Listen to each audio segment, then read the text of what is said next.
Hello everyone, આજે મેં બનાવ્યું છે આલુ ટિક્કી કયો કે આલુ વડી કયો. બહુ જ સરસ અને બહુ ટેસ્ટી બનાવ્યું છે, જે આપણે ગ્રીન ચટણી સાથે સર્વ કર્યું છે.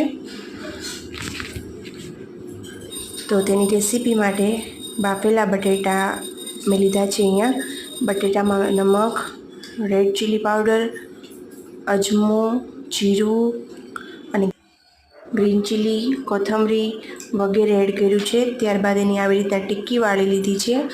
ટિક્કીને માટે ટિક્કી બની જાય એટલે પછી મેં એના માટે ચણાનો લોટ અહીંયા લીધો છે.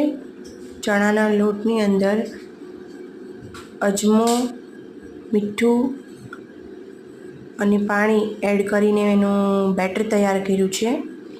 બેટર બહુ થીક નહીં અને મીડિયમ બેટર બનાવ્યું છે. પછી પેન ઉપર ઓઇલ સ્પ્રેડ કરીને જે ટિક્કી બનાવી હતી તેને મેં ચણાના લોટની અંદર આવી રીતના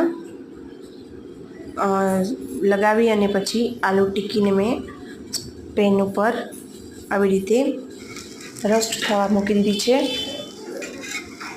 જુઓ, આવી રીતના રોસ્ટ થઈ જાય એટલે એને પલટી લેવાનું છે અને પછી સાઈડમાં પણ શેકી લેવાનું છે. શેકાઈ જાય, જુઓ સાઈડમાં શેકાઈ જાય એટલે આવી રીતના તૈયાર થઈ જાય છે. બાકીનું બેટર વધ્યું હતું તો મેં એની અંદર એક ટિક્કીને મિક્સ કરીને આલુ અને ચણાના લોટનું પરોઠું પુડલું બનાવી નાખ્યું. તો જુઓ કેટલું સરસ અને ટેસ્ટી બન્યું છે. લુકિંગ બી ટેસ્ટી છે અને ટેસ્ટમાં પણ બહુ જ ટેસ્ટી છે. તમે પણ આવી રીતના ઘરે ટ્રાય કરજો. Thank you. મારી ચેનલને સબસ્ક્રાઈબ કરજો.